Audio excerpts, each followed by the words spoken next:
जनाया गावनि गोथां इसोरनाव ओरैबायदि आरज खालामदों, बेखौ आं नोंथांमोननो फरायनानै खोन्थानो आखायाव लादों। जना 2 बाला 10निफ्राय लानानै आङो 3 फरायनानै नोंथांमोननो खोनासंहोगोन। आङो जिसुनि मुङै फरायनो। गोथौ सागोराव नानि उदै सिंनिफ्राय जनाया फोरबोनियाव बेबादि आरज खालामदों।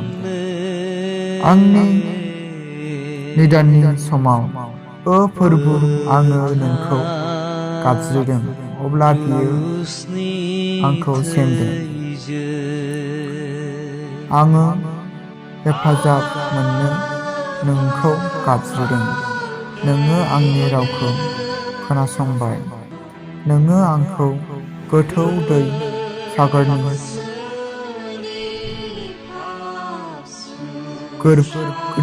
सागरनि गोरबोआव गारसनदों आरो दै दाहारा आंखौ बेंखनदों आरो उलुं-उथुं दैया आंनि सोरगिदिं दं आरो नोंनि गासै दाहारफोर आरो नोंनि दोहौफोर आंनि साजों बोहैलांदों।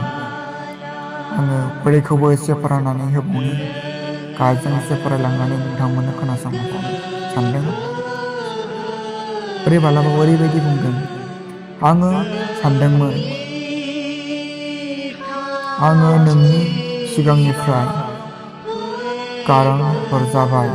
आङो गोथार मन्दिरनि थिङै नायहरफिननो मोनब्ला हामगौमोन। आंनि जिउआ बारग'हां जासे दैया आंखौ लोमफबबायमोन। गोथौ सागोरा आंखौ बेंखनबायमोन।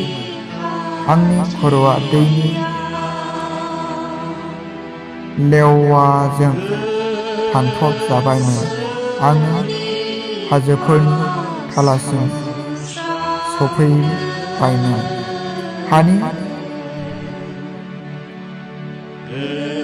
हानि होरखिराफ्रा आंखौ अरायबोनि लागै फांथेबायमोन। नाथाय नोङो आंखौ हाखरनिफ्राय बोखांबाय, ओ फोरबो, आंनि इसोर। जेब्ला आंनि जिउआ उसाव-बादाव जादों, अब्ला नोङो फोरबोखौ गोसोखांदों आरो आंनि आरज गाबज्रिनाया नोंनि गोथार मन्दिराव सौहैदों। जायहा नंखाय-बाखाय मुर्तिफोरखौ फालियो, बिसोरो गावसोरनि नंगौ इसोरखौ नागारो। नाथाय आङो नोंखौ साबायखर होनानै नोंनियाव बोलि बावगोन, जेखौ आं लुजाबाय, बेखौ मावफुंगोन। बासायनाया फोरबोनिफ्राय जायो आरो फोरबोआ नामखौ दोनबाय। नाया जनाखौ आगुआव थिसनबाय। आमेन। फरायनायफ्रा जोबोद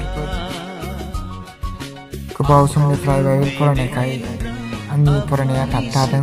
नोंथांमोना आंखौ निमाहा खालाम। गोबां गोरोन्थिफोर जाबोबाय। अन्नानै जिसुनि मुङै आंखौ क्षमा खालाम।